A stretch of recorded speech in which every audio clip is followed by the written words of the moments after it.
Hello friends, जय माँ माणिकेश्वरी। देखन फ्रेंड्स मैंने इटा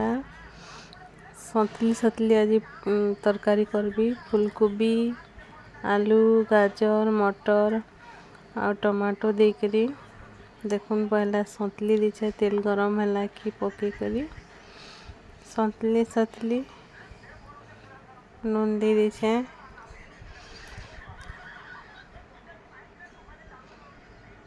नून पके दीछे सतली करी तापर मसला गुण माने सब दीछे। हल्दी गुण, मरीच गुण आ मसला गुण पके दीछे। गुण देके रान दीछे ना जी